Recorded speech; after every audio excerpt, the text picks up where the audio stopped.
All right, welcome everyone to the Ordinary Meeting of Council for the 8th of October and the last meeting of this Council. Nala Kadich Wajak Mort Kayan Karak Nija Walilap Budja, where Jinang Wajak Kadajan, where Nyiting Bula Yeye. We acknowledge the Wajak people as the traditional owners of the greater Fremantle Walilap area, and we recognise that their cultural and heritage beliefs are still important today.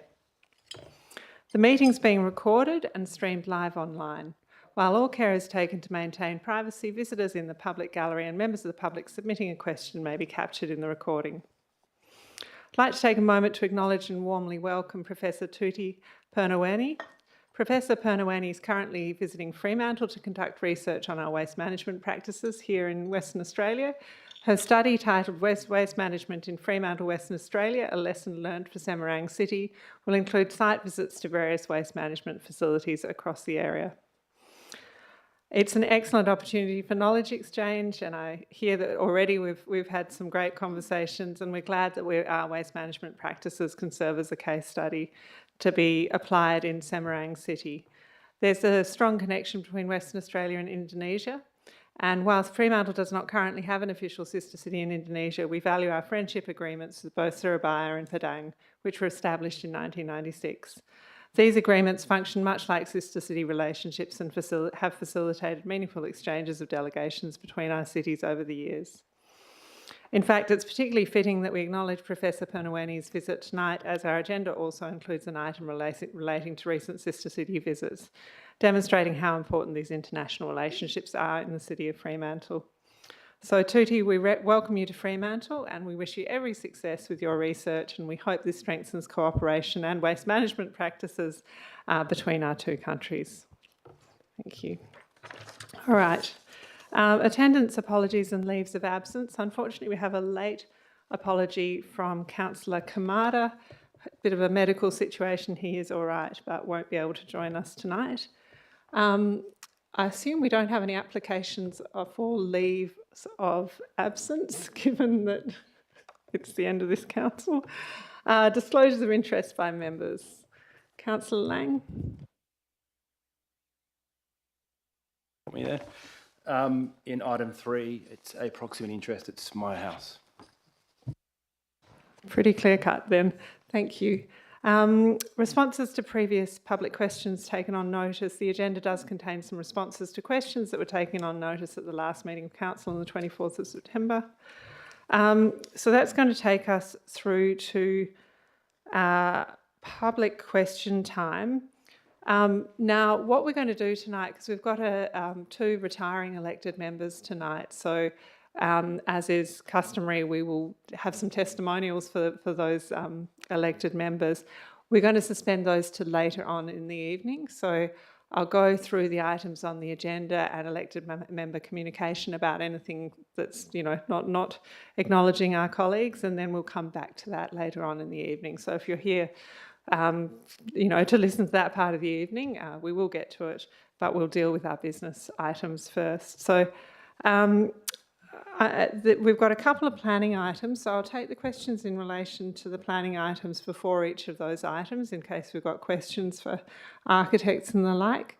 In general questions, I've got Amelia Capozzi as the only general question I have, I think.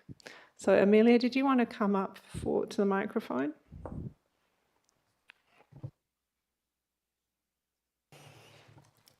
So you've got 3 minutes, and just a little alarm will sound when you're getting close. Thanks. Will do, thank you. Hi, my name is Amelia and I'm a resident of number 4 Bannister Street. I recently relocated back to Fremantle after living in London for the last 12 years. So I knew that the adjustment to moving home was always going to be difficult, but thankfully Fremantle's bars, nightlife and cultural scene was going to soften the blow. I also want to acknowledge that I understand the challenges of living in a busy area.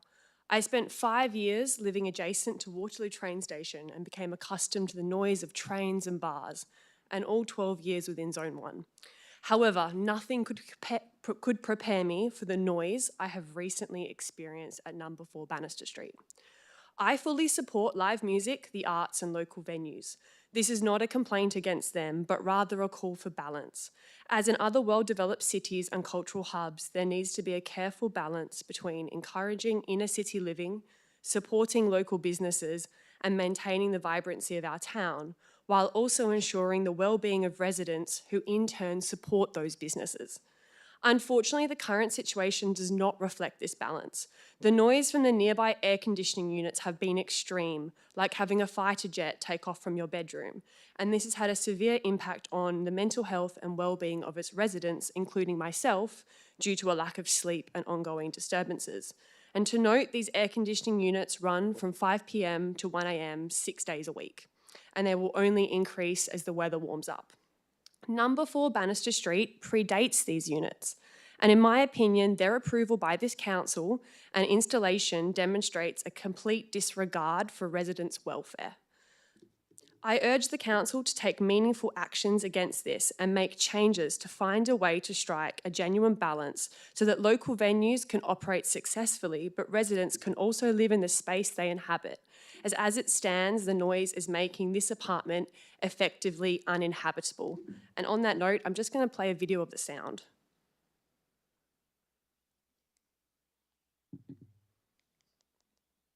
If it wants to work. Technology never works when you want it to.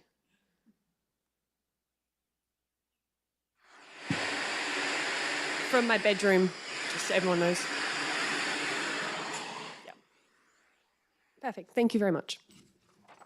Thank you, Amelia. We will take your question on notice, and the officers have taken down the details, so they can include the answer in the next minute agenda or get in contact with you. All right. So we might take the remainder of the questions and statements prior to each planning item, if that's okay, with the various applicants. I don't have any petitions, deputations, or presentations. So I'll get someone to move that we confirm the minutes of the last meeting, 24th September, moved by Andrew Sullivan, seconded by Ben Lorver. All those in favour? And that's unanimous. Is there any elected member communication that doesn't relate to the sort of farewelling our colleagues? Councillor Williamson-Wong. Thank you. We all received an email on Sunday from Leonie Lundy, who is part of Stop AUKUS, and I think it reminded me that we did not acknowledge, or I did not acknowledge, that we recently had the Australian Submarine Agency community meeting in Fremantle in the Town Hall, which myself, a number of other elected members and staff attended. So I did want to, I guess, respond to Leonie's email and rightfully acknowledge that we did attend that community session, and also that the city will be asking the ASA if they can, when we can expect a response for the community. There were some questions that remain unanswered and they're waiting on written responses, so I thought that I would just confirm through elected member communication that we will be asking for those answers from the ASA, and we look forward to hopefully working with the ASA to get more information and support people who are asking valid questions. Thanks, Councillor Williamson-Wong. All right, well, we might go through to our planning reports then. And the first of these is the deferred item on Snook Crescent. And I have Linda Schoenhoff to speak on this one. Linda, did you want to come up to the microphone? Thank you, Mayor. Thank you, councillors. Just as an amendment to our amended plans, I note the corner feature windows going around Hilton. There's extremely few left of the original size that are similar to our building. We found a couple, and I'd just like you to note that the original windows are much shorter in height than the amended windows that we have in place at the moment. So we will try and address that when we submit our full plans. Thanks, Linda. Councillors, were there any questions for the applicant? No? Okay, well, let's go into the item. Do I have a mover for either the officer's recommendation or the alternative motion? Councillor Moughlin? I'm happy to move the alternative, thank you. Thanks. And a seconder for that one? Councillor Lorver? All right. Did you want to kick us off? Yeah, relatively straightforward. You know, having only been a couple of weeks ago that the applicants came in and presented their original plans and the deferral that we had in place, asking them to just take a closer look at that. And I believe they've made the amendments that this council requested as part of that deferral. And I look forward to us approving this tonight after it was relatively close last time. Councillors, have we got any further speakers? All right, well, we may as well put that one to a vote. All those in favour? And that seems to be unanimous. Worth waiting for, I hope. All right. That's going to take us to 61 Atfield Street. And I have Benedict McCarthy to speak on that one.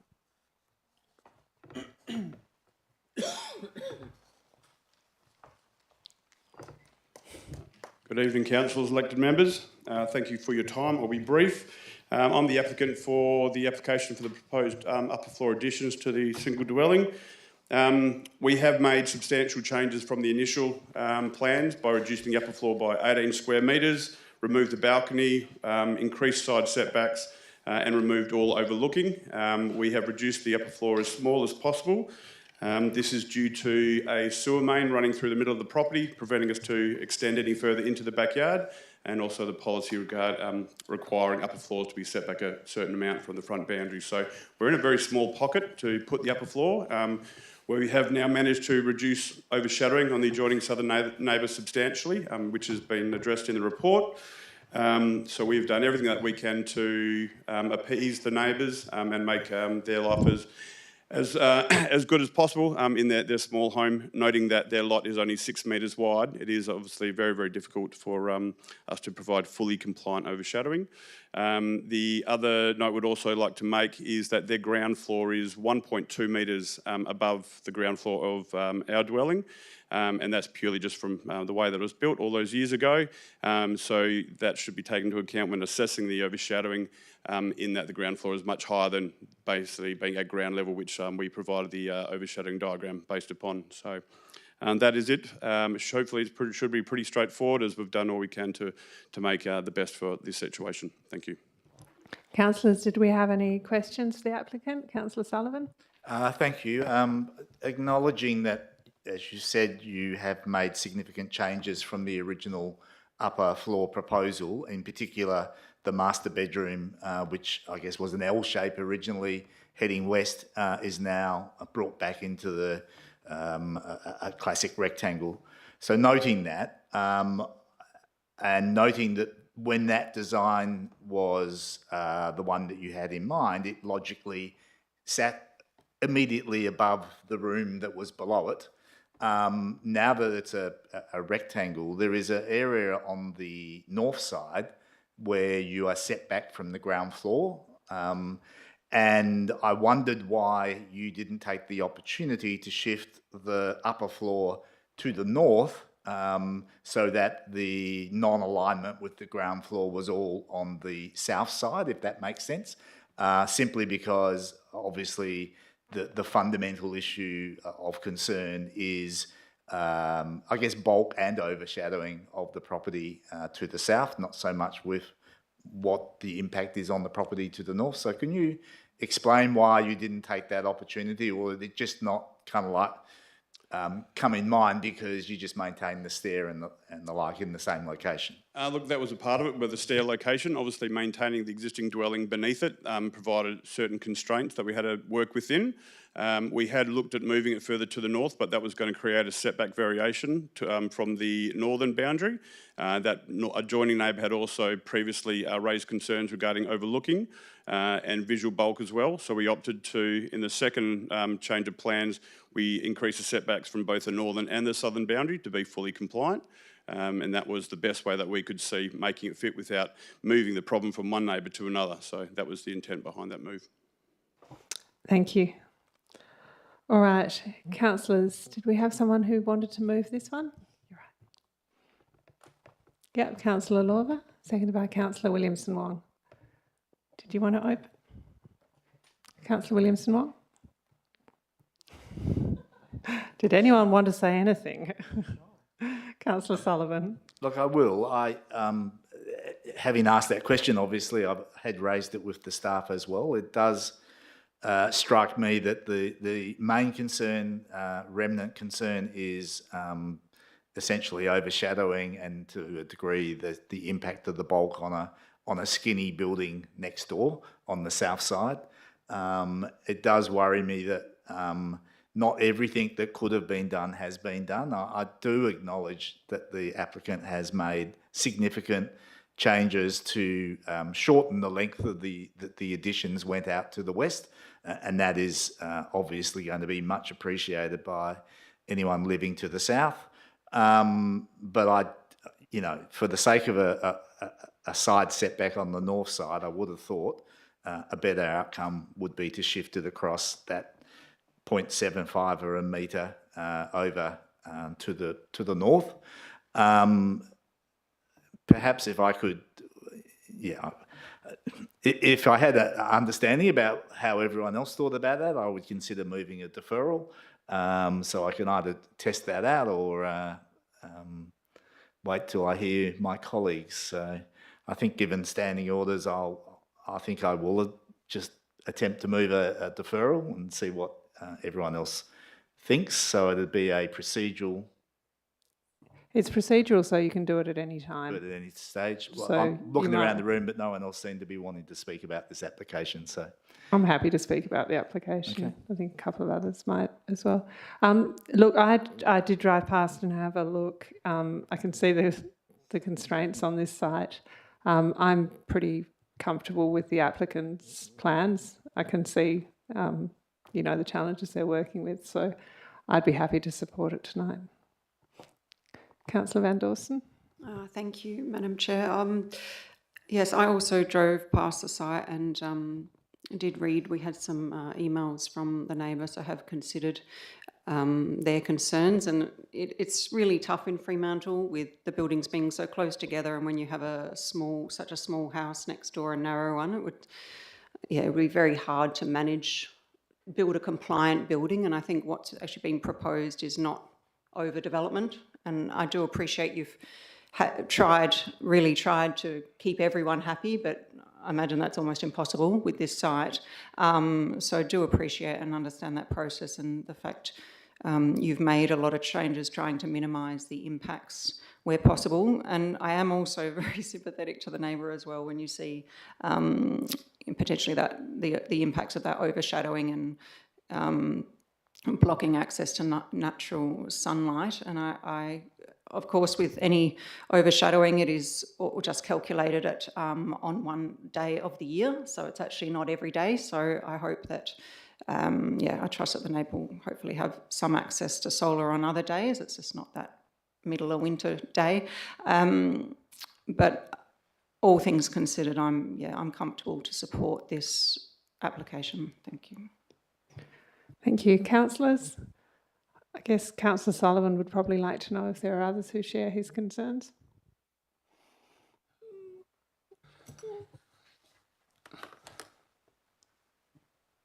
Sorry, Councillor Graham. Thanks, Madam Mayor. Yeah, look, I can't sit back, I suppose, and just let this one fly by. I've thought long and hard about this one, and I do feel the neighbour to the south's pain, because it does happen, and it happens a lot in Fremantle. I mean, just how many times do we hear these same arguments and decisions and reasons why something shouldn't be not approved? And this, you can go up Swanbourne Street, you can go up Stephen Street, you go, you name just about every street in Freo that's got a hill and a potential outlook and a potential view. We hear it all so often, and it sounds like, and the report reads, that the applicant's done as much as they possibly can to mitigate all that. And if we support a deferral and ask them to go to the other side, well, then you're going to mostly add another 30 or 40, 50,000 onto the budget, and who knows? But I'll be supporting the officer's recommendation. All right, so there's probably two courses of action. Councillor Sullivan may want to test a deferral, or we can go to a vote. Okay, all right, so we'll go to a vote on this one. All those in favour So that's councillors Thompson, Van Dawson, Williamson, Wong, Lang, myself, Lorva, Mofflin, Graham and Archibald, and against councillor Sullivan, so that's passed, that's carried. Thank you. And that's going to take us to the third planning item, which is South Terrace 139. Councillor Lang has left the chamber. Give him a moment. All right, and we'll hear from, first up, Philippa Jahn on this one. Philippa. Thank you and good evening to councillors. I'm here representing Ellie Rusak, who is currently out of the country, to deliver her response to the conditional planning approval for 139 South Terrace. Ms Rusak owns number 141, the adjoining terrace house on the southern boundary. She is currently undertaking a small single-storey addition to this home with the goal of prioritising admission of sunlight and ventilation by creating a north-facing glazed extension with clear connections to adjacent outdoor areas. Can you hear me all right? Am I? Yep. The proposed additions to number 139 will impact heavily on the amenity of her home now, principally in relation to bulk, scale, visual amenity, overshadowing and airflow, and garden health. She would like it noted that she is grateful for the efforts made to reduce the impact of changes to the existing dwelling in particular, along with assistance received to date from council. She is not in any way against the need to update and improve the dwellings on both blocks and is willing to accept this part of number 139's proposal. She is particularly concerned, however, that provisional approval has been given without adequate consideration of the effect of the separate ancillary accommodation. This component of the proposal is especially problematic, but aside from heritage considerations, the planning report makes little mention of the serious impact of this addition. It does not positively contribute to its setting and impinges on number 141's amenity through zero lot setback, over-height walls on the boundary and excessive overshadowing bulk and scale. It is essentially a large box, around 3 times the height of the rear garage it will replace, which overshadows negligibly, and ranging from 5.5 to 5.7 metres high. It is in fact 1 metre higher than Ms Rusak's block is wide and dramatically increases building bulk on the site. This imposing structure will be very visible, not only from the garden, but all outdoor living spaces, as well as the indoor kitchen dining area. In fact, for around 6 months of the year, it will shade the rear of number 141 entirely from around noon until sundown. It is also likely that the only mature tree in the yard, which currently gets full sun in the afternoon, will not survive the change in available sunlight. Given the relatively short and narrow size of her block, Ms Rusak has no intention of adding a similar structure at the rear herself, as she would lose most of her guarding, including this large tree she wishes to retain. In fact, this proposal, if she wanted to do it herself, she'd probably be in favour of, as it sets a precedent. As an aside, Ms Rusak would also like to note that there's a 2.4 metre high pergola proposed for the remaining length of the boundary, for which no detail on covering has been given. It could possibly constitute a 2.4 metre high boundary wall in lieu of a maximum 1.8 metre high fence, with greater impact due to its depth. Given the extent and impact of variations sought overall, Ms Rusak's questions to the Council are as follows. Most importantly, will conditional approval be deferred so that more detailed assessments of the ancillary dwelling so they can be undertaken? And secondarily, can Council give written assurance that solar panels can be placed on the front of her house in future if unable to position them on her roof or at the rear in future? Also, could more detail on the pergola please be requested and assessed? Thank you. Thank you. Those probably will be covered in debate, apart from the second question about solar panels. So perhaps we can just address that one now, and the other ones I think might be covered elsewhere. Thanks, Chloe. Through the chair, I did have a chat with the neighbour today to explain that solar panels will need a DA, but if there is no viable option other than on the front, it is something we can consider, but we'd need to assess the proposal as it came through once she got to that point. Thank you. And the second speaker on this one is Gian Tonossi.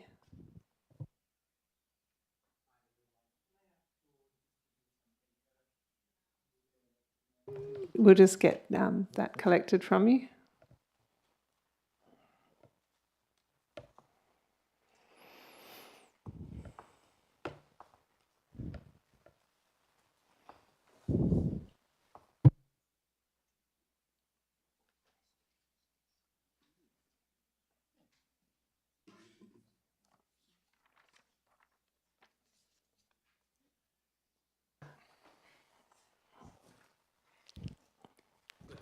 I'll start. Hi. Thanks, John. John, good evening. Good afternoon, everyone. I'm John Tonossi, and I am the architect for 139 South Terrace.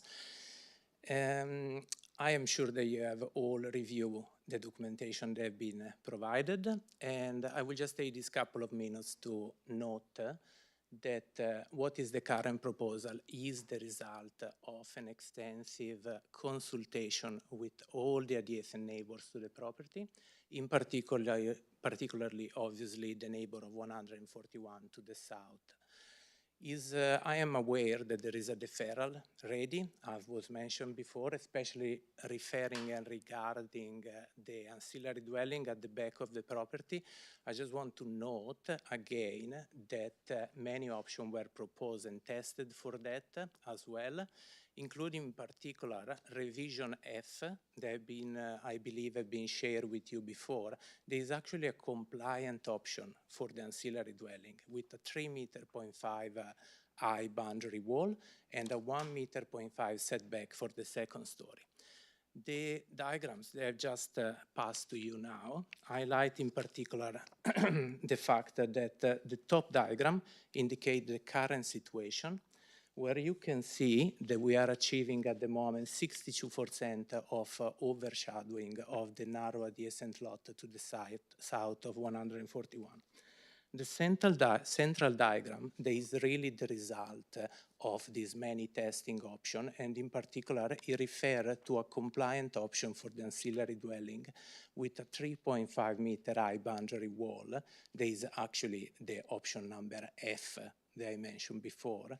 These obviously will require a larger footprint to meet the brief, and this compliant option provides 73% of overshadowing of the adjacent lot. These have guided us through the different optioneering for the proposal in arriving to what is the current proposal. This is the final and bottom diagram that provides a 66% of overshadowing of the adjacent lot, 4% more than the current situation. I'm just bringing this up because obviously what is the intent of this proposal is to meet the brief of the client, but also to retain as much as possible the heritage limestone cottage, both internally and externally, as well as try to consolidate an existing large garden of 10-meter length and existing trees for both parties in the center of the lot. This drives us to consolidate the build form to the two extreme extent and go boundary to boundary, trying to achieve what we believe is the best outcome for both parties.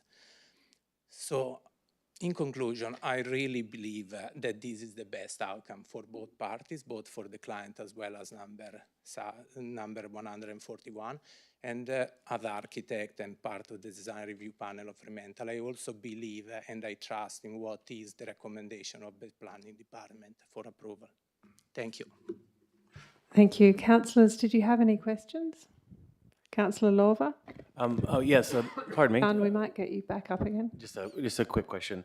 Thank you for the email that you sent around showing the different shadings for the compliant version versus what's being put before us today.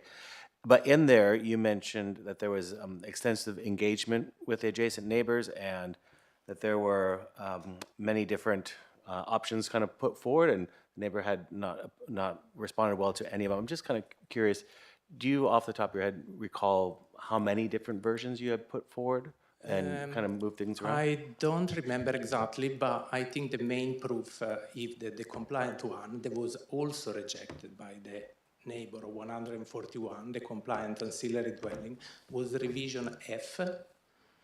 So, okay, yeah.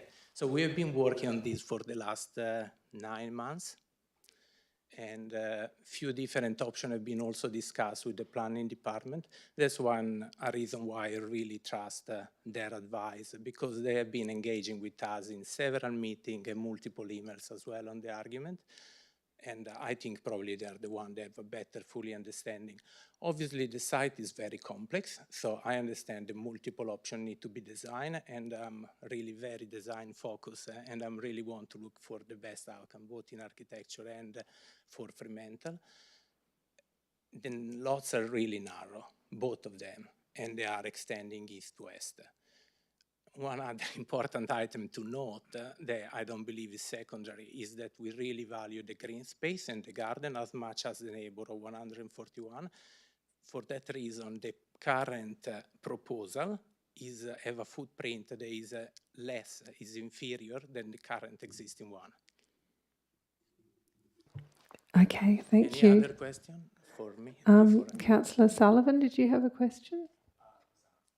Okay. Can I just clarify, there was some discussion in an email about the height of the boundary wall for the ancillary dwelling. Is it 5.3 or 5.7 metres? I believe it's 5.7, and that's the height that is currently proposed. That 5.7 is a very careful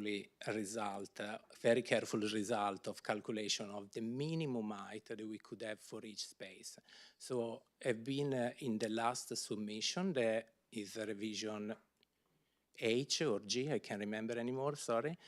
We have reduced of an additional 200 millimeters because we have been speaking with a contractor that say he was able to reduce the thickness of the floor to be able to additionally reduce that. But the carport is currently 2.2 meter high. That is the minimum that we can achieve for the space for the mechanism, just for the injet doors. And we have a 2.6 high ceiling for the upper level.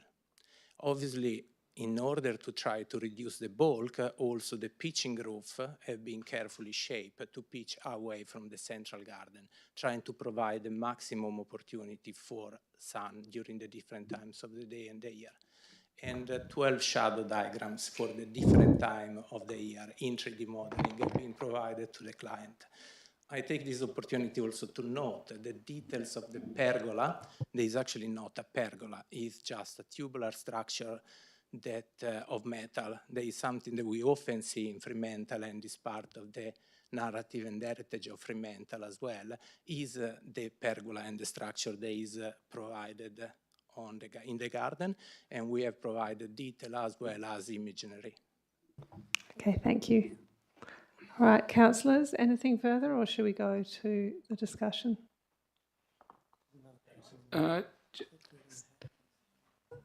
Sorry, was there another speaker on the item in the gallery? Did you wish to speak on this item? Yeah, absolutely. Sure. Sorry, Councillor Graham, I'll come back to you. Can I just get your name as well for the... Apologies, I'll be brief. My name's Chris Bettridge. I'm the owner of 137 South Terrace, so the property just to the north of this proposal. Sure, thanks, Chris. I just wanted to let it be known that we have absolutely no issues with the proposal as it stands. And I guess to second the amount of consultation and process that the proponent has gone through with the designs, he's been fully transparent, and we've had great discussions at length as the designs have gone on, and he's been trying to effectively help, come to a middle ground for everyone involved. So I just wanted to let that be known and have that on record as well. Cool, thank you, Chris. Thank you. Councillor Graham, did you have a question? Well, it's a question to the staff, I think, Madam Mayor. The applicant's representative keeps talking about a setback somewhere, something 3.5 and then setback another 1.5, and I'm totally lost. So I thought the plans that I asked the manager, the plans that we are looking at and assessing, is that a 5.7 straight metre parapet wall, or is there something that we haven't got in here? Thanks. I'll go to the manager. Through the chair, there is no setback for the 2 stories in the plans that are being proposed. What the applicant was trying to explain was that to make it compliant, the upper floor would need to be set back 1.5 metres, so you'd have a 3.5 metre wall on the boundary, and then setting back the upper floor at 1.5, which is something they may have tested but haven't submitted. All right. That probably helps to clarify. Do we have a mover for this item? Councillor Williamson-Wong. And a seconder, Councillor Lorver. Councillor Williamson-Wong. Thanks. If I can start with a question, then come to what I'm going to say. The question that I have relates to the option that would be compliant. If that were to come through or be submitted, which, as we can see, is going to create further overshadowing than is currently proposed, if we had that compliant proposal in front of us, would that need to come through council as a discretion? Just for the ancillary dwelling, I understand there's other discretions being sought. If the ancillary dwelling was changed to that proposal, would that need to come through council? Thanks. Through the chair, yes, because the overshadowing would still be a discretion. So the setback might be changed to be deemed to comply, but there would still be the discretion being sought on shadow. Thank you. Thanks. Councillor Williamson-Wong. Thanks. I obviously have prepared a deferral, which is in the additional documents. I wanted to make sure that we had that in there so that applicants knew that there may be a deferral on the cards. My personal view has changed since I wrote that, so I will explain why, and then anyone can move a deferral if they wish. I do really understand, I mean, we've just been talking before about overshadowing and the impact to neighbours. But I do think, just to be clear, that officers, I'm comfortable with the assessment that officers have taken on this item. I don't think anything is necessarily missing or that consideration hasn't been given to different factors. And in relation to solar, I had asked a question of the staff earlier about when solar access is a consideration on planning, and the policy is that solar panels will be considered when they are installed, which is just part of the policy. But as Councillor Van Dawson pointed out, the overshadowing diagrams really are just that winter solstice day, so there is not that extent of overshadowing the whole time. But really, I guess why my position has changed on this is really these drawings that Jean has provided us with. When we look at the overshadowing that there is currently on the block, and then options to a compliant option, which, as the manager has pointed out, would be compliant with setback, not compliant with overshadowing, we would still end up in the same position. We would just be not dealing with whether or not we're happy to have a setback. In actual fact, if a compliant version came forward that was only seeking an overshadowing discretion, it would create more overshadowing into the garden space, which to me feels like a worse outcome. So for those reasons, I don't know that if we send this away for a deferral, anything different will come back to us. And I would be happy to support the officer's recommendation this evening, but I do also understand there's a deferral in the additional documents, and so if somebody chooses to move that, then we will see from there.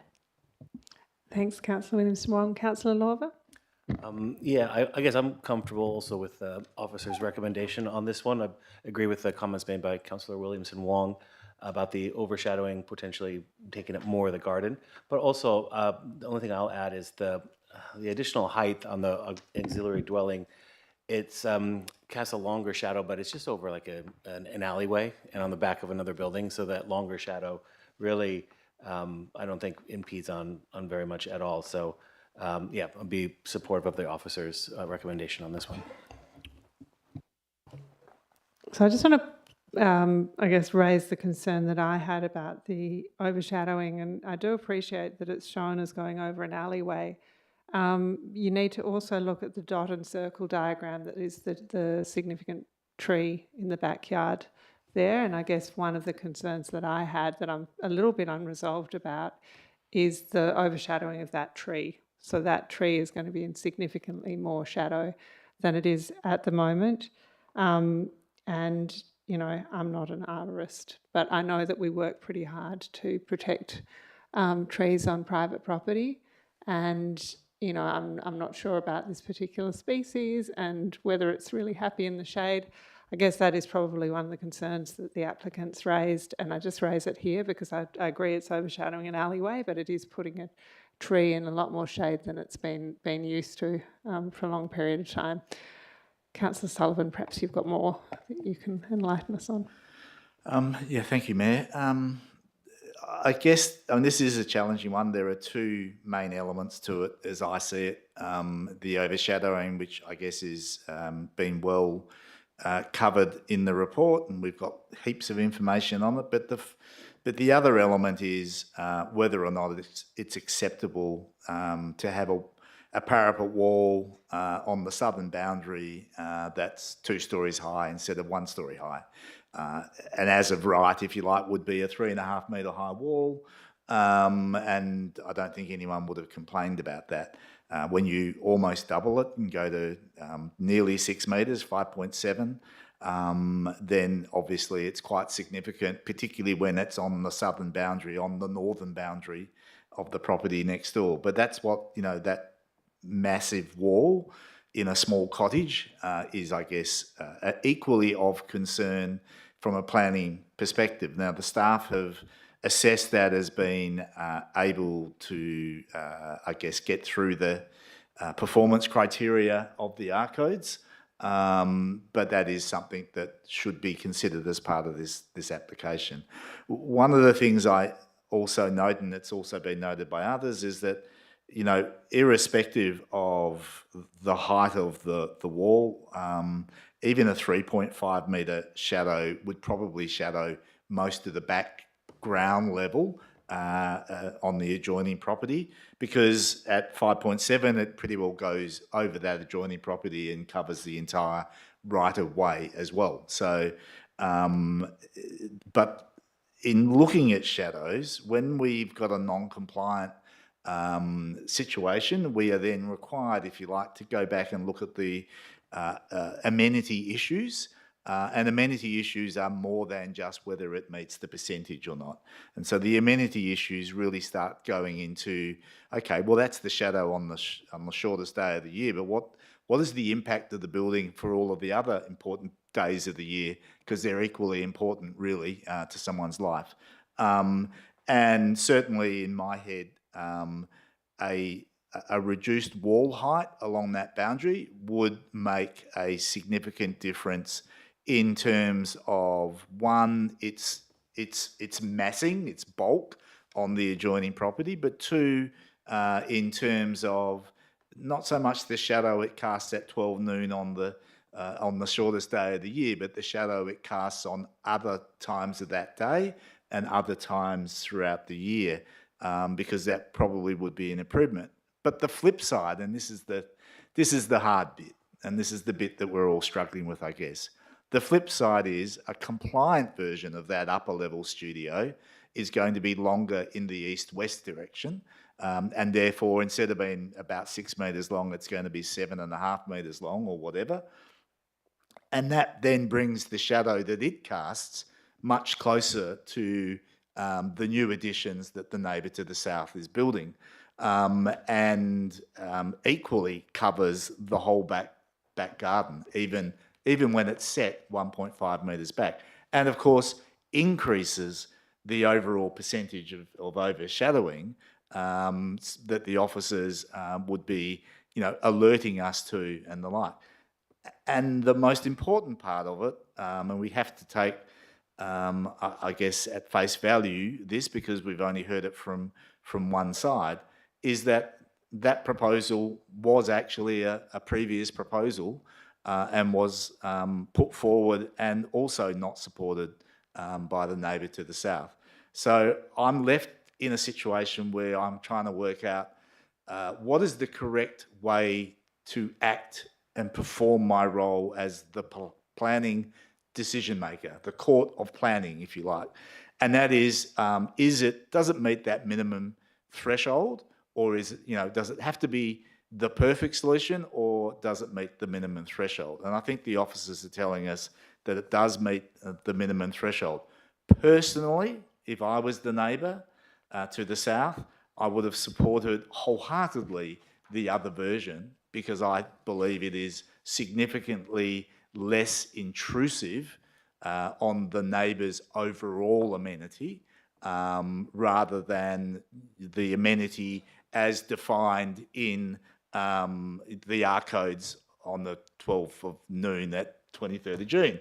because to me, my amenity goes much longer than that. And importantly, the physical sense of the building in the back garden of the neighbour to the south would certainly be improved, I think. That's my personal opinion, but it can't cloud my judgment in terms of making that planning decision based on the facts that are presented in front of us, which is, does it meet that threshold? It appears that it does, and that deferring it and having another conversation might just get us back to looking at exactly the same thing anyway. Thanks, Councillor Sullivan. Councillor Archibald. Yes, thank you. I concur with what Councillor Sullivan has just said, but for me, looking at this document that the applicant's representative has brought in this evening, the current situation actually has overshadowing at 62%, and the much revised final plan has 66%, which is only a very small portion in addition to what the current situation has. And if you look at that the proposed scheme that we're now looking at, it certainly does give a better sense of amenity for outdoor space in that central courtyard area than any of the other options that were previously, the original situation, the current situation, and also the other scheme that had been brought through. So I think, as we've said, we've all struggled with these very slim lots, and we've had the same example up at Swanbourne Street perhaps 6 months ago or so. So I think in the circumstance, I feel that the current scheme that's being proposed is probably the best outcome that they could achieve in terms of what amenity they wanted to create on the site. Thank you. Thank you. Councillors? Councillor Graham. Yeah, I'd prefer not to, but anyway, here I am. Look, my simplistic view on this one is the size of this parapet wall. Now, we're talking 5.7 metres here. That is from the floor, mostly a little bit higher than the ridge line here, which is going to be impacting on that neighbour and other people in that area, forever and a day. Give a discretion of 2.2 metres on a parapet wall this size is, to me, I think it's mostly a precedent that the council will be setting and maybe future down the track perhaps regretting. We give discretions, I know, of a metre, 1.2 metres, but, I've very rarely seen a 2.2 discretion on a 3.5 metre parapet, to be honest with you. So I certainly, I don't know whether this deferral motion is going to go. It's sounding like it might actually get approved, this one, so I don't know until we go a bit further into the debate if there is any more. But at this point in time, I cannot see that I can be supporting that parapet wall for that reason, and they should go back to the architect and the applicant. They can surely come up with a better scheme than what they're proposing. Thanks, Councillor Graham. Councillor Williamson-Wong, did you have a question? No? All right. Councillors, got any further speakers on this one?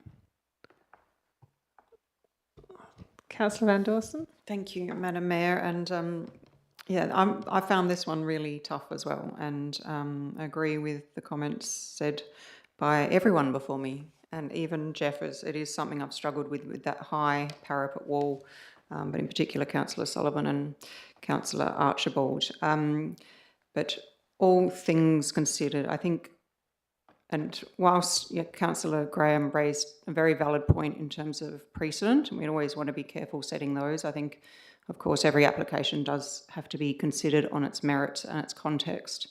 And in this case, I am satisfied that the applicant has done everything they can to minimise the impact on the neighbour where possible, and it has resulted in a very high parapet wall. But that's sort of, I guess, the other option is to have a bigger ancillary dwelling, as we've seen, which has that upper floor set back slightly, but potentially the whole thing that's overshadowing more of the backyard, and it's still an impact of bulk. Like the proposal as it is, provides the most sort of access to see the sky and sunlight, I think, for the backyard of the neighbour and their outlook. So you can see that they've tried to minimise the footprint. And yeah, I do see that an ancillary dwelling with that upper floor setback would have to be quite a bit longer, actually, because that upper floor is the living space and it's tiny. You couldn't just take off 1.5 metres or anything really to make that compliant. So then it's longer, and then that has an impact as well.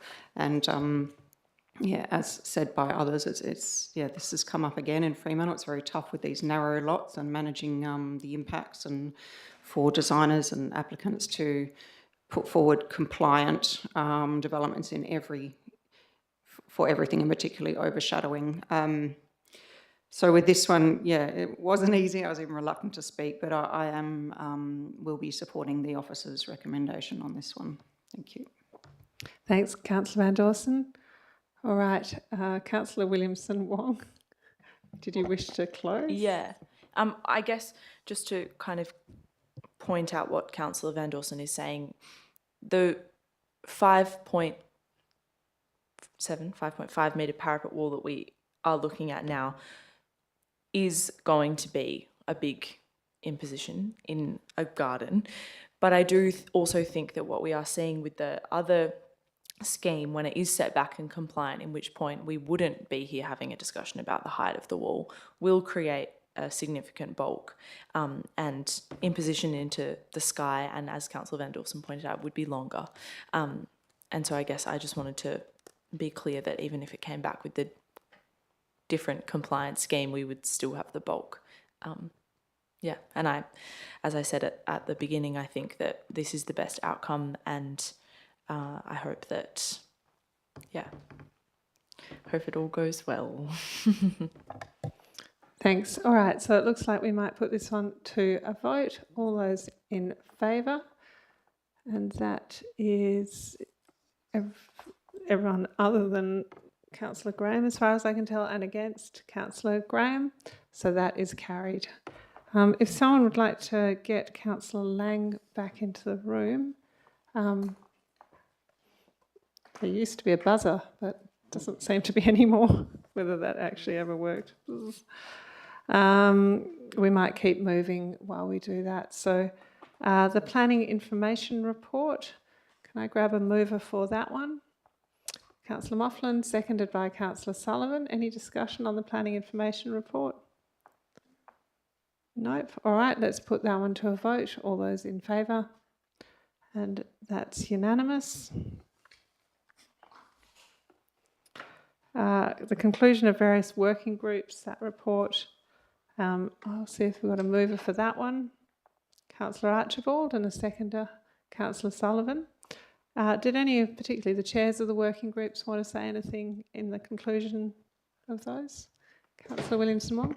Hadn't thought about it, but may as well now. I just wanted to point out that something that I keep hearing and that is coming up a lot at the moment is actually an action item from the Community Emissions Working Group, which I hope to see move forward beyond the conclusion of this working group, which is to advocate for a free transit zone. And as the bridge closes, and as we all know, there'll be big impacts, I hope that's something we can continue to be advocating for because it's important on many fronts. And that also reminds me of the update that we did engage with the Fremantle Port Authority in order to better understand their emissions profile, which I think was one of the other actions from that report. And they're about to publish something and have committed to hold a briefing for elected members once that's published. Anything further, councillors? Nope. All right, we'll put that one to a vote. All those in favour? And that's unanimous. And the next one is the Sister City Travel Information Report. Did Councillor Van Dawson, did you wish to move that? And a seconder for that one, Councillor Graham. Did you want to kick us off, Councillor Van Dawson?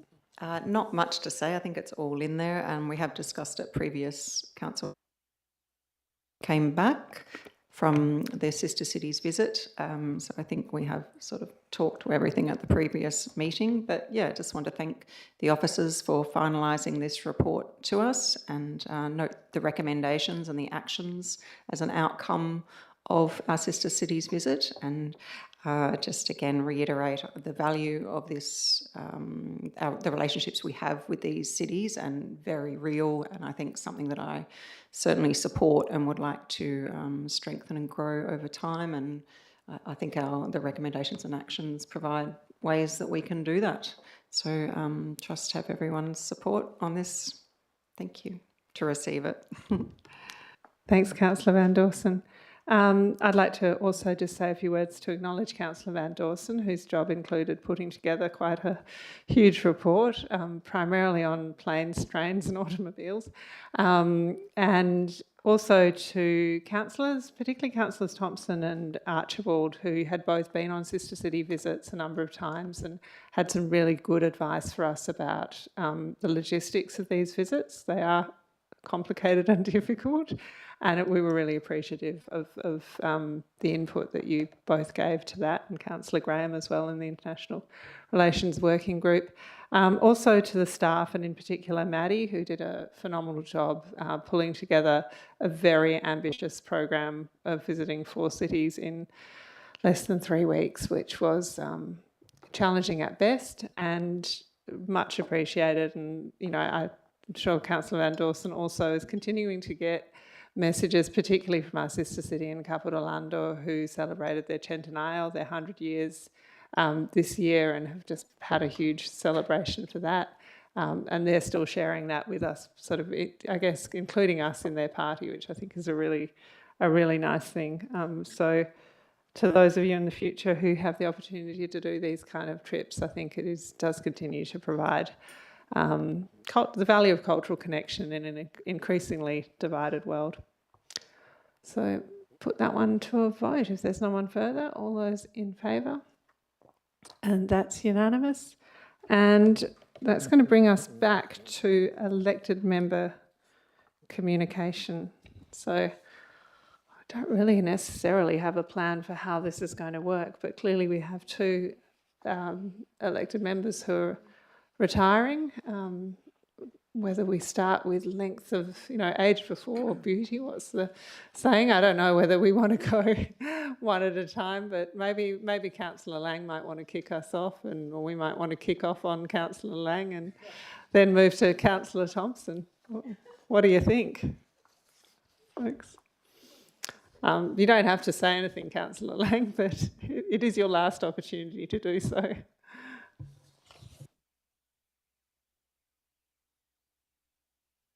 Sure, in case he has to respond to anything. Councillor Williamson-Wong. I'll kick us off.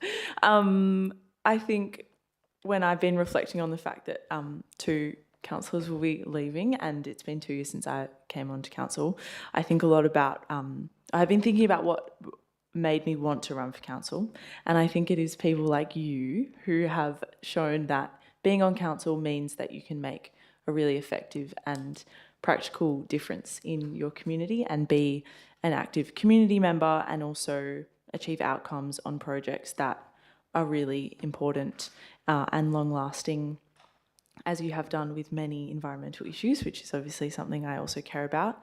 And so I'm very appreciative that we've had 2 years on council together, and I look forward to seeing all the change that you create elsewhere on South Terrace in your new house. Cheeky. Councillors, on the topic of Councillor Lang, Councillor Sullivan. I'll have a crack. And given that we probably should only speak once, I need to speak about both of them. So that's right. I'm going to suggest that after we do this, we might move to suspend standing orders for the amount of time. I mean, I know Councillor Thompson will oppose it. Councillor Thompson won't vote for suspending standing orders. Anyway, so let's deal with the sprinter and the long distance runner. Aidan, I mentioned to Aidan I think even just yesterday, and I said something about, tough 4 years.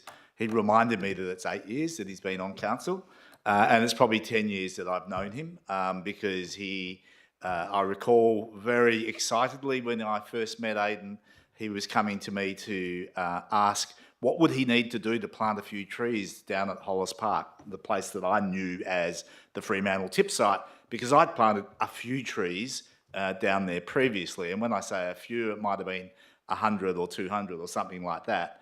And I thought Aidan kind of like just genuinely meant a few. And so we worked together and we got organised, and I think 1,000 trees might have gone in the first year. I can't remember the exact number, he'll correct me. But that wasn't good enough. He had to create a world record for the community to try and beat the next year.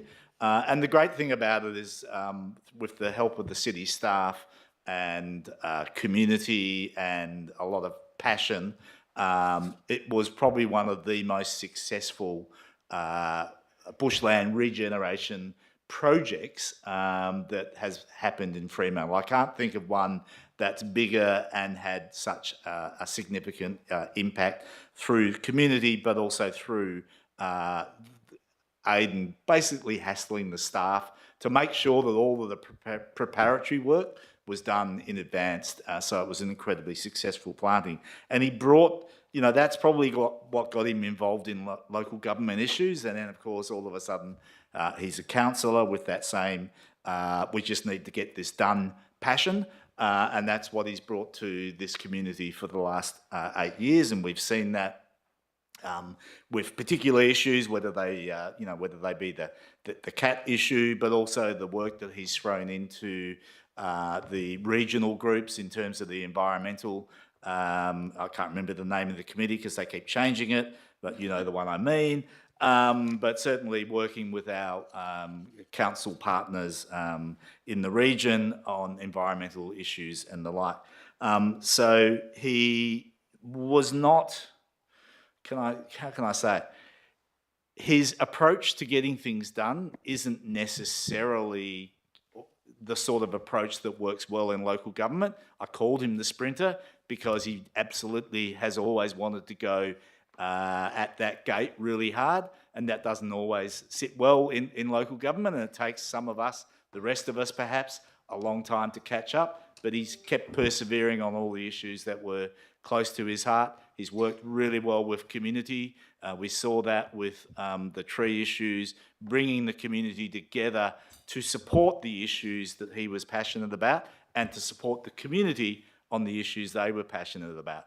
And that is so important in local government as well, because we often forget that, while we are decision makers and strategic thinkers and the like, without the community, it is almost impossible for us to do anything on a big scale, and particularly so in terms of influencing state government. So rounding up the cats, if you like, rounding up the community has been a really important part of what Aidan has brought to this organisation, and I think I've learnt a fair bit from that. So thank you for your time, Aidan, and it's been good to be a fellow ward councillor for the last 2 years and a fellow councillor for the last 8. So thank you. Councillor Sullivan, I'll just interject to say that unless anyone objects and calls a point of order, I'd be happy to let people speak twice if they wished. All right, so do you want to do all Councillor Lang first? And I reckon. Yeah. Give him it'll, then he it'll can allow have me a to I definitely will allow you to speak about Councillor that would have Thompson. been 10 And minutes and I was given going to get... it's 8 years versus 37, I'm sure the lengths will Right, I'll take a breath. commensurately. Yeah. Councillor Lorver. I just wanted to thank Councillor Lang for, just for being a great councillor and all of your leadership that you've demonstrated with the Southwest Environmental Forum. Getting 6 other local governments to kind of all work together can be a challenge on the best of days, but you managed to do it to help the owls, keep foxes out of the joint, saving the snake-necked turtle, tree canopy mapping. There are a lot of things that are going to live on, even though you're not in this chamber, that are going to be good work that's going to keep going, not just in Fremantle, but beyond. Of course, your support for all things cats and all their forms has been nothing but short of legendary, and looking forward to seeing hopefully a future council here pick up where you've left off and have some cat containment policies and laws put in place. And then lastly, just your assistance with the tree canopy policy that we now have. In the early days, helping kind of get that off the ground and engaging with the community and pointing me in some really good directions to make sure that we were doing things that people wanted was very, very helpful. So just wanted to say thank you for all of that, and hopefully you'll continue your activism and your good work in another capacity.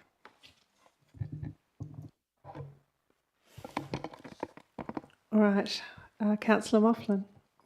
Thanks. And yeah, I haven't got anything prepared, Aidan, but you know, I think there's important things to say. And you know, just listening to everyone around the room, and the word that I did write down as I was thinking about it was your leadership that you have brought to this council, and particularly, you know, outside these four walls as well. So thank you very much for that leadership, and I think, you know, our community will thank you for that as well. And over time, we'll see some of the changes that you have spearheaded making significant difference to our community. So really appreciate that. And I think, you know, the opportunity that now comes for you being unencumbered by being a council member will mean that you will be able to have a lot more fun out there beyond the realms of Fremantle City Council and pushing those issues which are extremely important to you. And as Councillor Sullivan mentioned, that sometimes we're a little slow to come to. So thank you for that.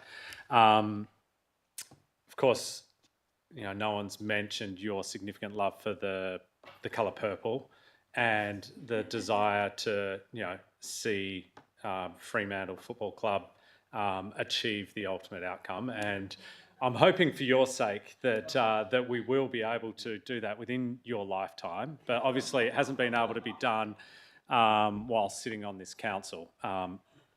But knowing the Fremantle Football Club, there's obviously no guarantees that that's going to happen. But I'm sure we'll see you riding the highs and lows as part of that. And also, just on a personal note, thank you for the opportunity when you and I both ran around in the RecLink Cup for a number of years, both you and I picking up best on ground gongs during different periods, and representing Fremantle as part of that initiative. Unfortunately, no longer in the city of Fremantle, but the contribution that event made to disadvantaged people through the gate takings, but also the awareness raising of that charitable entity. I know you played a significant role in that, so thank you for that. Councillor Graham. Thanks, Madam Mayor. Yeah, well, look, it'd be remiss of me not to say something about Councillor Lang and our cat situation. I only have to mention the name Aidan Lang at home, and Betty and Boris go missing for a couple of days. So, but no, all seriousness, Aidan, I've really enjoyed your friendship in the last 6 years now since we've been on council together. We don't agree on everything, never will, and I know you've always made a point about trying to get me to agree with something. I couldn't even agree again tonight, mate, but don't worry about it, don't take it personally. But look, you've got some really great attributes as a councillor, and that's the most important thing. And you've done a great job for not only your central ward or city ward as it was, but I think for the whole of Fremantle, and I really appreciate that from the bottom of my heart. And I just wish you and Cassie well with the impending baby and all that comes before you. And good luck in the future, and it's been a good ride and good fun. So thanks, mate. Thanks, Councillor Graham. Councillor Archibald. Yes, I'll just be very brief, but likewise, I've enjoyed working with you over the past 8 years. I can remember Aidan and I both came into council in the same year. And I remember one evening we were walking together down the footpath to the local, it was to the National Hotel to go to the network forum. What's it called? The one that they have at the local hotel. But was at the National Hotel then. And we were both walking along, and neither of us we were both thinking, what on earth are we doing? You know, we've just become elected and we've got to work out what we're actually going to be doing here. So it was sort of the very beginning of that journey. But I did also end up joining Councillor Lang on the Southwest group, and I do know I've had a chat with Kath Broderick in the time since she left as the coordinator of that environmental forum. And she likewise very much appreciated working with you through that time, and made the statement that, you know, the work that you did bringing all of those councils together, getting them to see what could be done in things like, you know, trying to catch foxes across the region, because the foxes don't seem to recognise that municipal boundaries shouldn't be crossed, so we need to go catch them and drag them in. But also the work that you did on the Cat Act and trying to promote that. So I think it's quite an exciting thing that only, 2 or 3 weeks ago, the state government agreed to revise the Cat Act so that it allows local governments to make their own local laws with respect to cats. And so it's kind of a very nice and fitting thing on your way out to know that that's there. Although I'm sure we'll hear from you, or the council will hear from you, when that opportunity to revise our local laws comes up. So well done, thank you. It's been great working with you. Thanks. Councillor Van Dawson. Thank you, Madam Mayor. Aidan, I also wanted to thank you for your public service to the City of Fremantle. I do admire, I've really admired your commitment to the community, I think is what stood out, and advocacy on their behalf. And I've only known you 2 years, and we haven't had the chance to, we haven't worked on any committees together or anything, but I have been really impressed by that, genuinely. And I do wish you all the best in the future. And sorry you're not here a bit longer. I think we've got a wonderful council and it's great having you part of it. So thank you. Thanks. Well, on the topic of Aidan, Aidan, you've been a champion for the environment on this council, and your legacy is going to be felt for years when it comes to urban forest, cat local laws, and congratulations on the success of your efforts for reform, owl-friendly rat baits, friends of policies, and more than that. We also know you've had a great regional impact through your work as the chair of SWECDEF, and your colleagues in that group, as Councillor Archibald said, speak very highly of your contribution there. And I'm sure I've heard you say in a debate once that the best day to plant a tree was 20 years ago and the second best is now. Your contributions over the last 8 years are testament to sustained action that will continue to deliver those benefits into the very long term. And you've always talked about how important it is for you to raise a family here in Freo, and so I think we all wish you and Cassie the very best for the time ahead, and we hope that your new bub will have lots of lovely shady trees to grow up under. Thank you. Do you have anything to say, or do you just want to... I'm actually blown away. Everyone has said something extremely personable, and the significant compliments from everybody. I am a little bit lost for words at the moment. Thank you for reminding me of the amount of work that we've all done together over the last 8 or 10 years in Andrew's case. Wow. Thank you all for your great words. And I'm going to go on the back of what Andrew said about sprinting, and what the reflection I've had this evening is my 4 years is finished, but I look around, Jemima and Ingrid, Frank, and Jeff, you got about 18 months to go.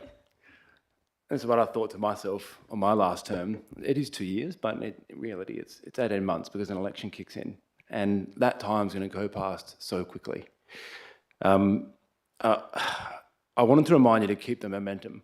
If you're working on something important or you're passionate about, push it hard to make sure you can close it out, because if you are going for re-election, there's no guarantee you're going to get re-election.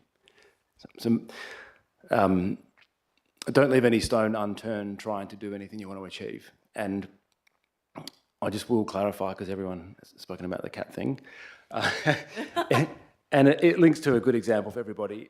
It was never specifically about cats. I had a broad remit under the environment, and the cat thing popped up. And what it says is there are opportunities in local government to make reform or improvements. And it was there staring us in the face. It was a real local government issue that needed change and was going to have an environmental impact. It was a bit of low-hanging fruit. So that's why I pushed at it, because it would make change for Fremantle, but statewide or Australia-wide later on. So it wasn't about the cats, it was about the environment. And it's very fitting that the Labor government announced that last week, that they are finally going to amend the CAT Act. Fidele, who's not actually here at the moment, said to me last week, it was the first meeting he was at. It was 4 years ago. I moved a motion to bring that item back on the table. It took 4 years, and that's sprinting. So I'm just reminding all of you to make the most of the time you've got left on the table. If it's 4 years starting next week, or if it's only 18 months, sprint. 10 days, sprint. Don't leave any stone unturned, and keep the momentum up for Freo, because I expect this council to be pushing boundaries. It always has, and it always should. So I'll be watching from down the street and hoping you guys can make change for Freo that ripples across the rest of the state or the rest of Australia. Thank you again for the kind words, everybody. And to the staff, thank you, sorry for some stuff. Maybe pushing some stuff, but you've been great to work with. And yeah, thank you for putting up with me as a councillor for these 8 years. Thank you, Councillor Lang. No, we won't repeat that all for Cassie. She can listen to the tape later, but I think we've established that the two baby names you're allowed to choose between are Betty and Boris, so that's excellent. All right, councillors. Councillor Sullivan, I cut you off halfway. Did you want to continue? Why do I have to go first? Can you remind me what standing orders say about how long you're allowed to speak? I'm advised if nobody objects. 1 minute? Because for those who can't see this, and in honour of Councillor Thompson, I have set myself oh, hell yeah. a clock because I know that he, when he hears someone say, I will be brief, his hackles go up and he starts to go, I've heard that before. Anyway, there we go. We get started. So, Doug, you can make sure I don't overdo it. It's 33 and a half years ago since I was first elected on this council, and this guy was already there, and he'd already done, 7 years, something like that. And he's still here, and I had 11 years off. That's probably the most amazing effort as an elected member that I can think of, not only on this council, but on any council. I know others might have served longer, but serving on Fremantle Council is a huge effort. We all know that, and I genuinely believe, if we're going to elect statues to old white guys ever again, this guy would be the guy that we would erect a statue to, and it would be a statewide statue. It wouldn't just be about a Freo one, because it has been an amazing effort, and I'm sure Walga will appreciate or will actually speak to that. And one of the things that he's always been is a champion from this council within Walga on so many committees and organisations, and has risen up through the ranks of Walga, which is not easy to do in a small council or from a small council. It's also not easy to do from a council that's not particularly political in terms of, Liberal, Labor, that sort of thing. Doug may be remembered by some because he was so focused on rubbish for so long. And I say that in a kind way. One of the earliest things that I remember about Fremantle Council being at the forefront as an innovator in any area was certainly in our waste and recycling area. And, early in the 90s, really leading the charge in WA and the country in terms of trialling new ways of doing something. And that's something this council, I think, has always done from certainly in my years. And part of that is because when you see somebody else passionately trying to convince the council that we should trial something new, as other councillors have done subsequently, we start getting into that pattern of being an innovator, about being a leader in local government. And I certainly have learnt that from Doug over the years. Some of you don't know, I was actually Doug's architect for a short while. There's very few councillors that get the honour of getting something named after them before they get on council. Councillor Thompson was one of them, and of course I was the other one, having a hall named after me.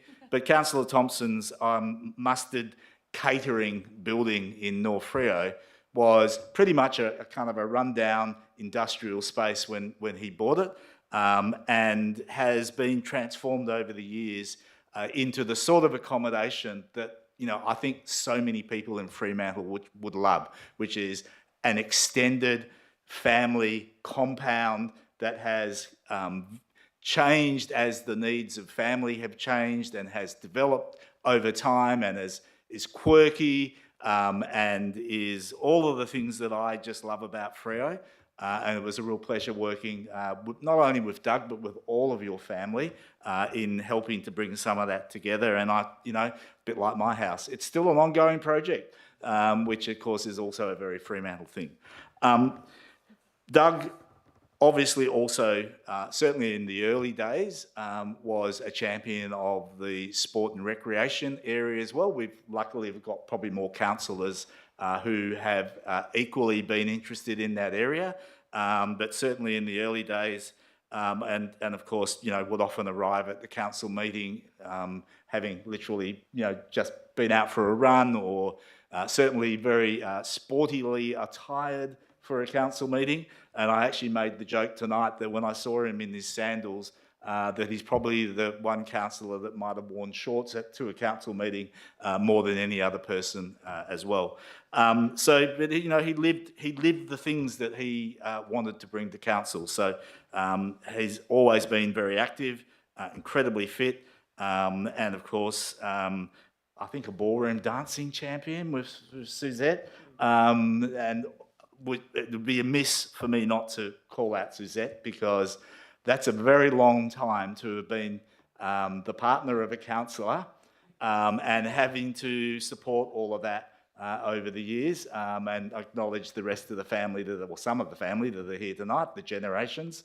And yeah, thank you for coming along. The other areas, like, there are so many areas and there's no way, you know, you can go through them all. But one of the things about Doug is he's always been really level-headed, and he's always been very unpretentious in terms of the way he represents an issue in the council chamber and the like. You know, a lot of us are way more passionate in a sense, and that sometimes gets us into trouble. I know it got me into trouble quite a few times. But Doug was like the huge lump of lead on the bottom of the keel of the ship that kept everything upright and just steadied the ship in the whole process. And so I thank you for that. I learnt some very hard lessons under Doug. I still feel the fear that was put into me when Doug stood up in council. In those days, you stood up in a council of 18 people, so it's a huge room and a huge number of people, and you know, I'm just this kid on council, and this voice comes out, point of order, and that absolutely put terror into me because I didn't even know what the bloody hell a point of order was. I do now, thankfully. But Doug is he's a process man, and he's a really stickler for getting the process right and keeping us to account on that, and understanding things like standing orders and all of those sort of things. So, you know, we're a collective of different types of people, and we all bring to the chamber certain ways of doing something. And Doug really has brought that decorum and that stability and that level-headedness to the council over a very long period of time. And there have been times when that has been really essential, because we haven't always, you know, sailed all that well. We have sailed into conflicts, into troubled waters from time to time, but having that steadying force there, often as deputy mayor. I don't know how many years you've served as deputy mayor, but I know it's quite a few. And also as someone that's there to support a mayor. I mean, I know I've served under 5, so you must have served under 6 or 7. I won't go on. I save it for dinner, and I've only got 2 minutes and 7 seconds left, and I don't want to get to the point where Doug calls me up. So at 2 minutes, I'm going to let someone else have a say. Thank you, Councillor Sullivan. Councillor Williamson-Wong. Thanks. It feels fitting given I am the kid on council at the moment. I think it seems kind of incredible and unreal that someone could be on council for 37 years. And when I got elected and people asked me about the makeup of the council, and people say, well, there must be people who've sat on council forever. And I'm like, yes, well, actually, Doug's been on council for almost 1.5 times as long as I've been alive. It's crazy. And I think that it has been the most incredible thing, really, because, I mean, I'm not going to try and repeat everything that Andrew has said, nor do I have the experience of working with you to do so to the same extent, but you have absolutely been the steady person in our council, and I'm sure I've been called out on a point of order as well.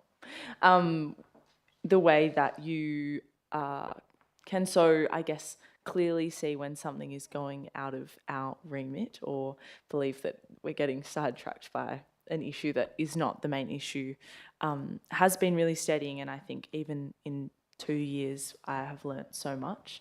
And I also think it's pretty incredible to think that I grew up in Freo, and I grew up also, I love waste and waste education and all these things. And really that's a result of the decisions and all of your work before I was even born in waste, and subsequently throughout my time as a child, and to be able to work alongside you has been a real treat. And so it's going to be very weird to not have you there as our point of order captain at the end of the table and to pull us into line.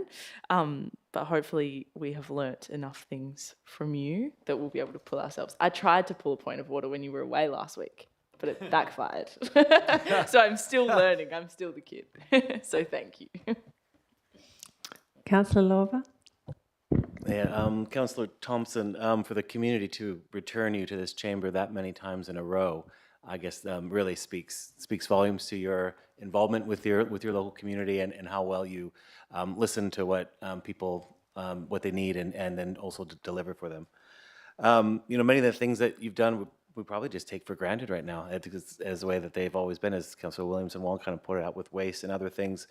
But I just wanted to say thanks for the advice that you've given myself these past 4 years as a newly elected councillor, and on this journey for these past 4 years. And the one thing that really stands out is get it in the budget, and how years and years and years ago you started a street festival with a tiny little budget, and how that has grown into the International Street Arts Festival that is today. So it's really good advice, and so I really appreciate all the advice that you've given me, and I hope you enjoy your retirement, because you will be missed. Councillor Lang. Doug, I've really enjoyed working with you and the friendship we have.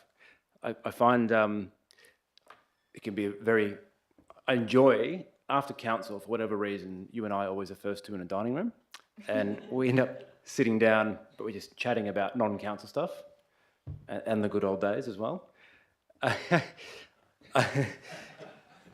But also, outside, when we're not here, when my phone rings and it says Doug Thompson, I'm like, something's going down.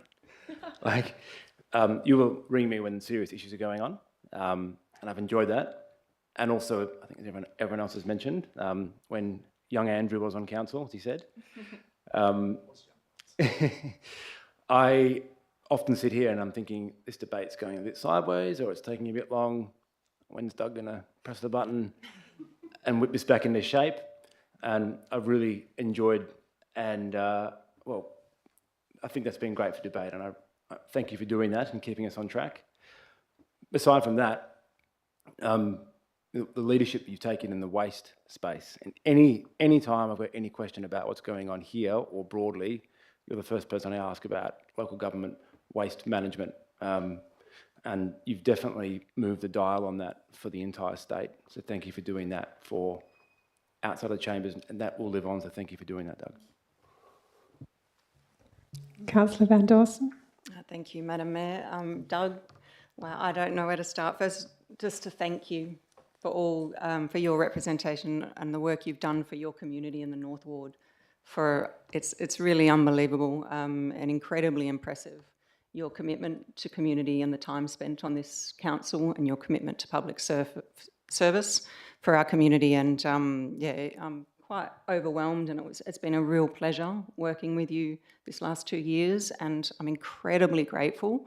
Being a new councillor, when you arrive, I had no idea I've been to council meetings, but being on this side of the desk, and it's been incredibly helpful, and I'm so grateful for having yourself on council next to me. Your experience is invaluable to all of us. I think, as everyone said, holding us to account and keeping us in line. Your understanding of process and procedure is very grateful for that. I'm very much still in the dark on that, and you will be missed because I've got a lot to learn in that space.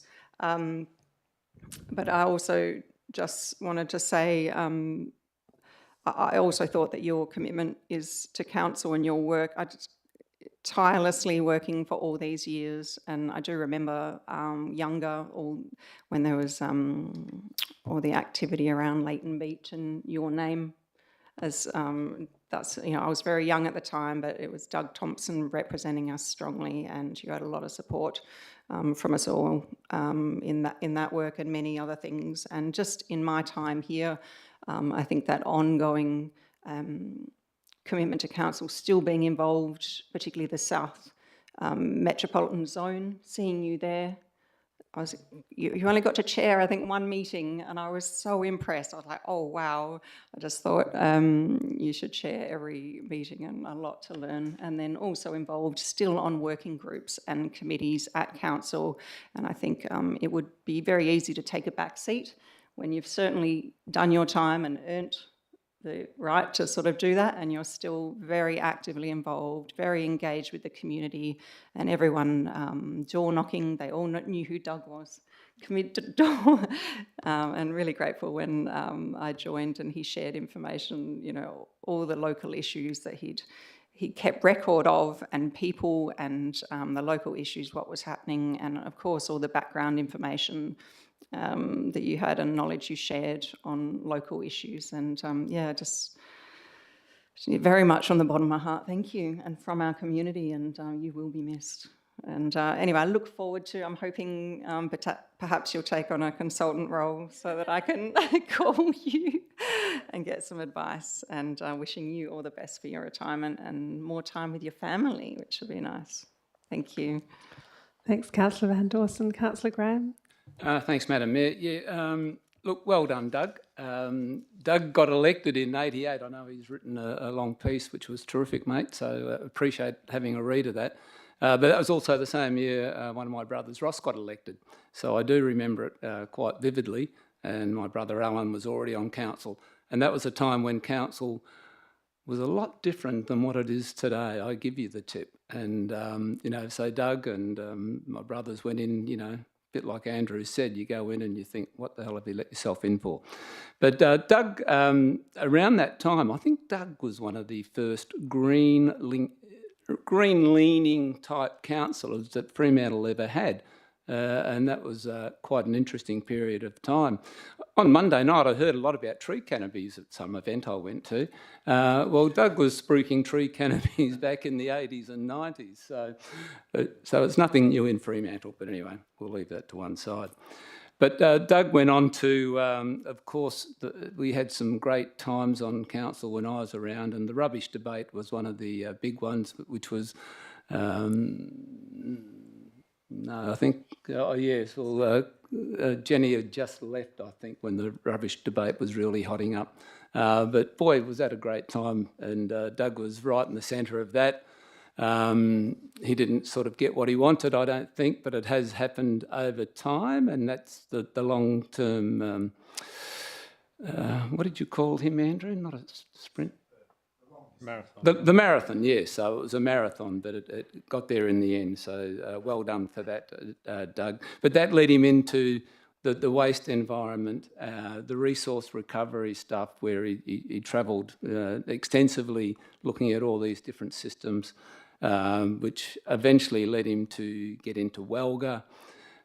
So he had a great career, not only in this council, but in the interests that he had, which were things like the rubbish, the waste, and then into the WELGA zone and on the State Council, where you've done great things. And I did mention that the other week, Doug, but you weren't here when I said that, so hopefully you might have listened to it. But anyway, so so from a personal note, and Jackie's come tonight as well, Doug, to thank you for your friendship over the years and your counsel. And a bit like what Aidan said, when you get a phone call from Doug, you think, something's... Yeah, got to take a bit of interest in this one.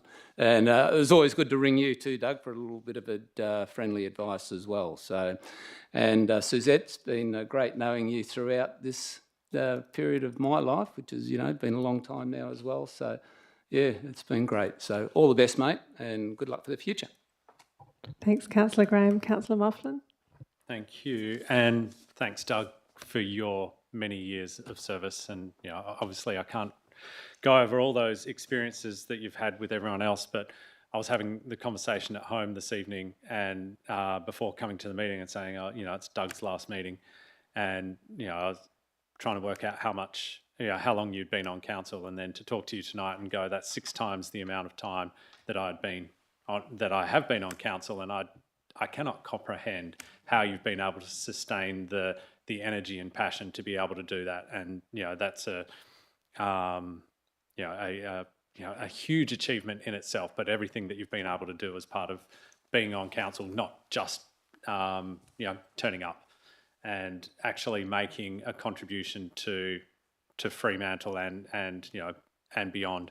But what I suppose what I wanted to talk about was the esteem in which you're held within this chamber, and I'm sure many chambers before that. And at any point in time, we all might talk during a debate, and you might look around the room and people might be doing something else, might be making a note, might be doing whatever.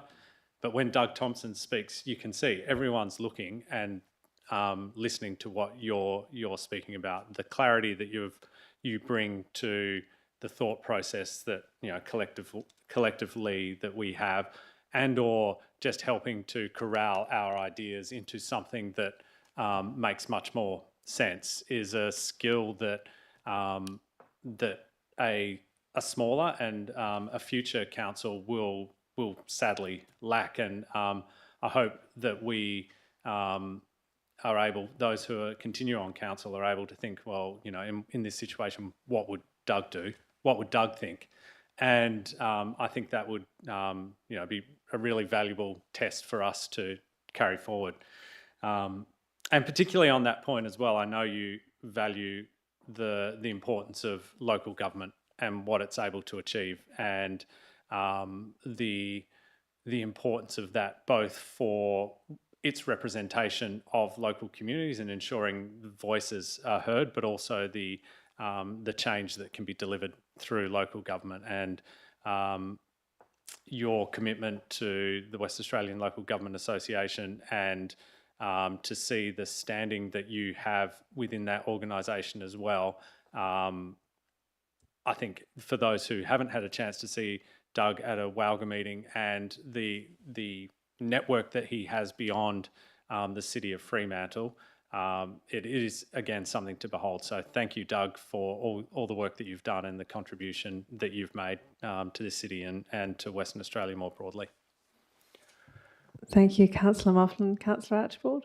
Thank you. Well, I can honestly say, it's different from Councillor Williamson Wong, that she wasn't even born. Well, I knew Doug half a lifetime ago.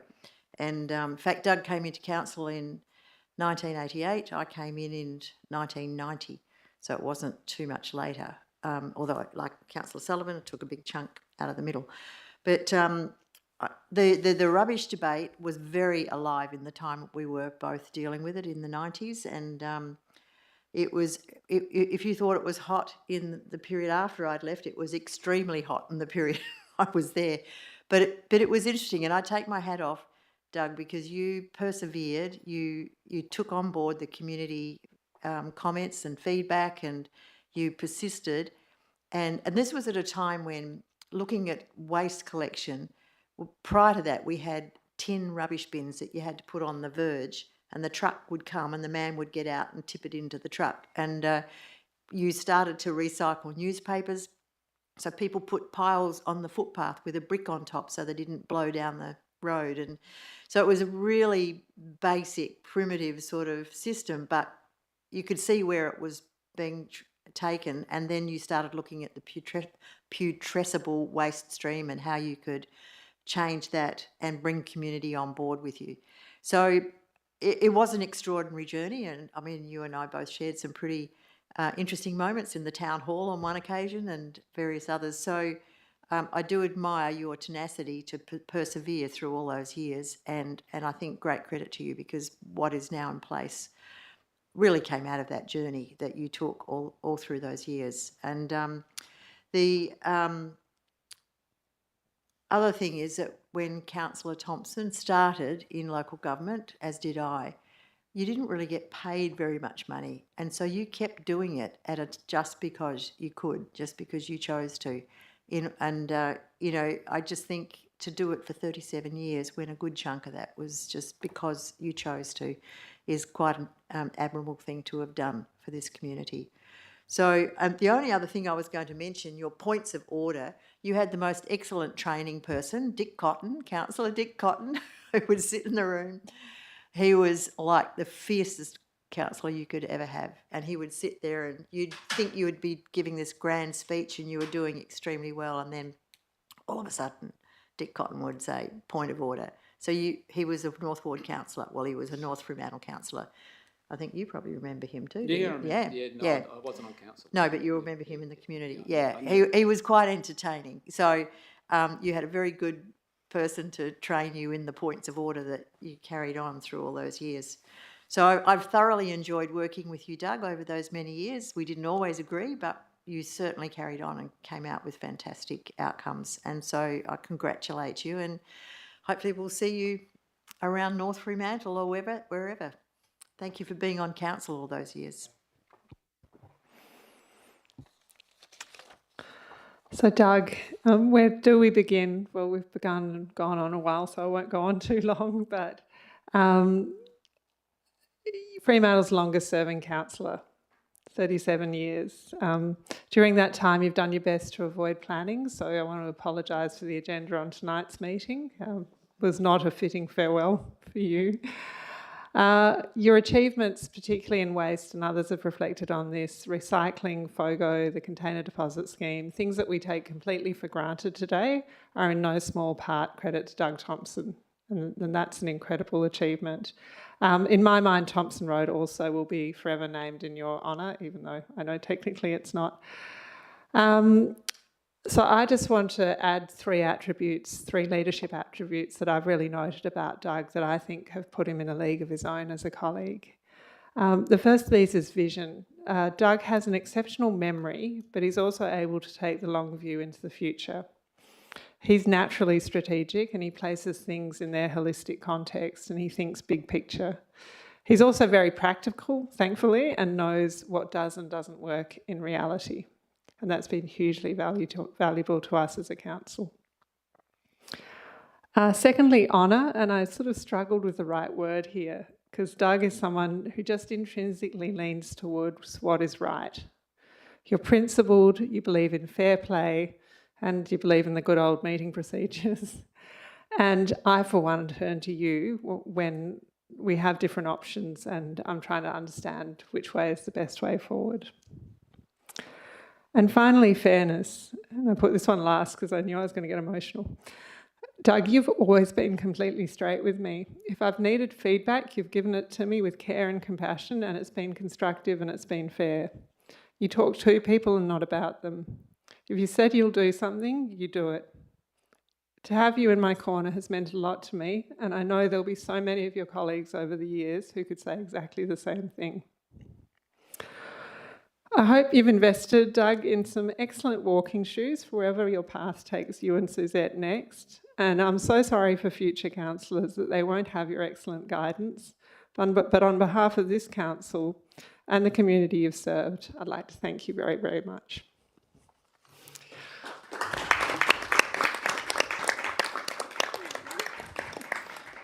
For the last time, Councillor Thompson. Thank you, Madam Mayor.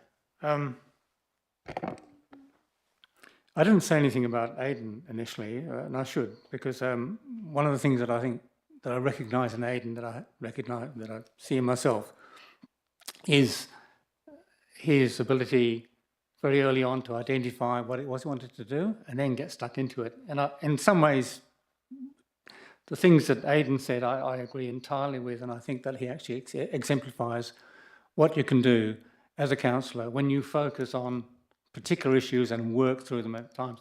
And I had forgotten that you'd actually been on 8 years. You know, it seems like yesterday.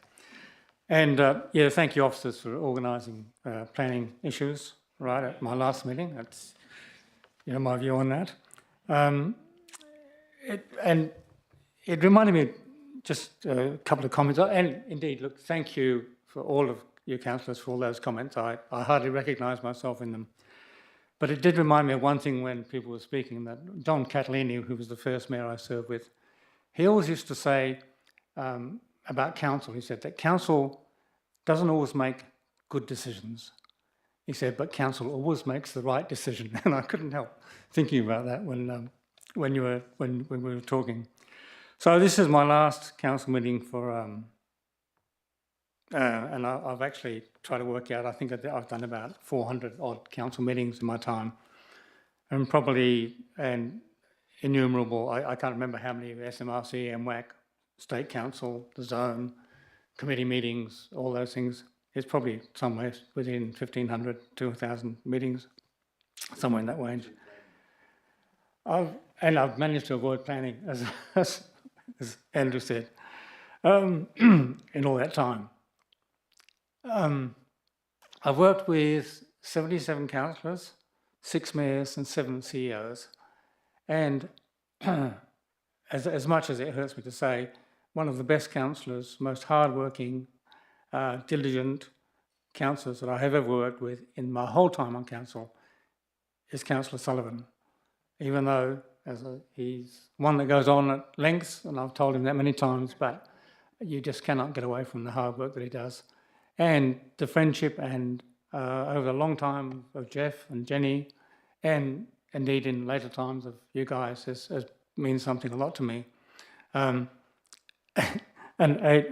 Jeff will recognise that Aidan is probably sighing a big sigh of relief that he doesn't have to listen to you and I reminiscing about old stories about council anymore.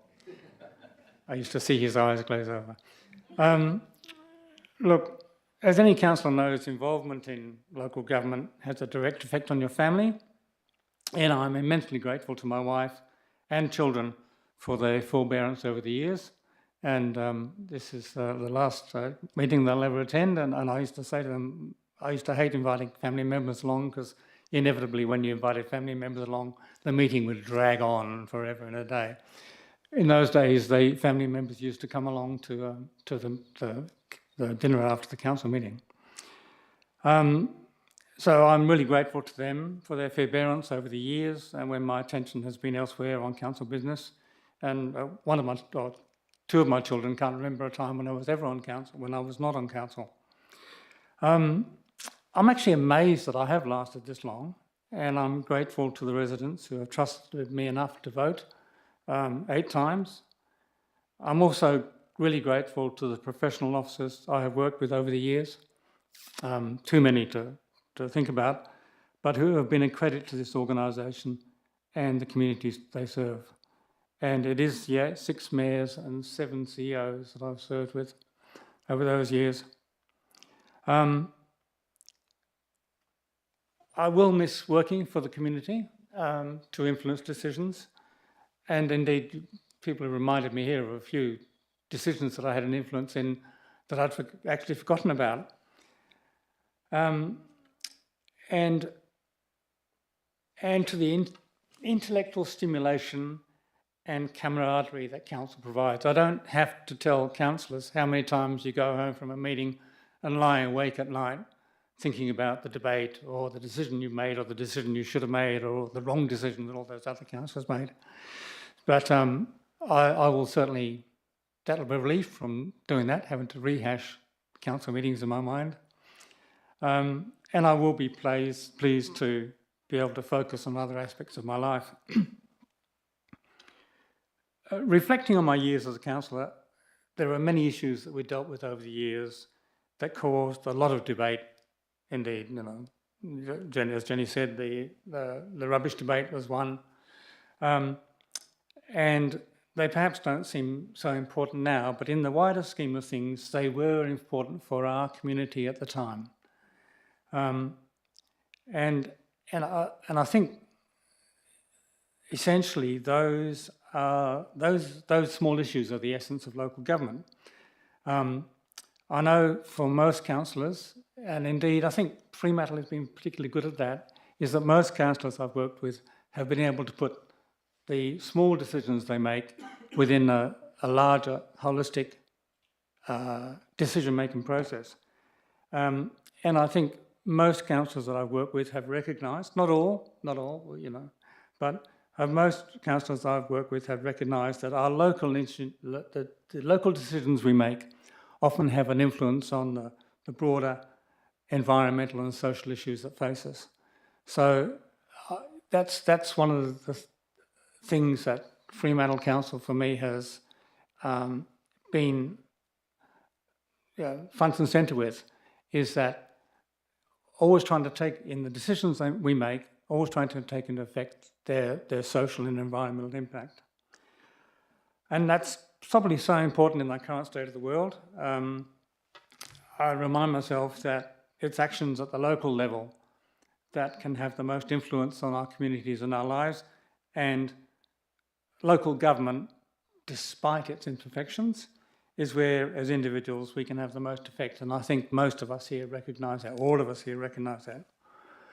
I've enjoyed being a councillor, and I will miss the relationships I've established with both councillors and officers. I thank all of you who I've worked with over the years, and especially Jeff and Andrew and Jenny, who I've known, as Jenny said, for almost half a lifetime. And I thank you also, both councillors and officers, for the service you provide to our community and the support that you have given me in carrying out my role as a councillor.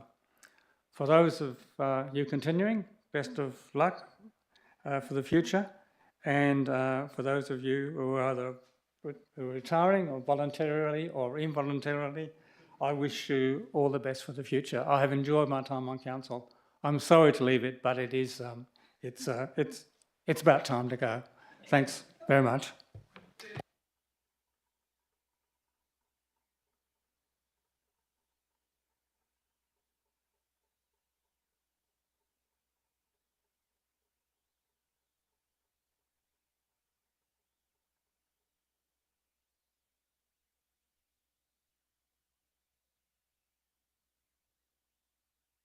All right, you'll be glad to know the dinner invitation is extended to family tonight again, and also to Councillor Pemberton, former Councillor Pemberton, who I failed to recognise in the gallery, but if you'd like to stay, I'm sure we'd love to have you. We have no motions of which previous notice has been given, no urgent business, no late items, and no confidential business. So in closing this meeting, I would like to thank the CEO, directors and all staff, and in particular calling out the governance team for the support that you have given to this council. I'd like to thank elected members for the way we've conducted this council, and dare I say the collegiality. I'd like to thank the elected members who are continuing and wish them the best for the remainders of their terms. I'd like to thank the elected members who are facing election and wish them all the best for the future. So at 7:54, I will declare this meeting closed. Thank you.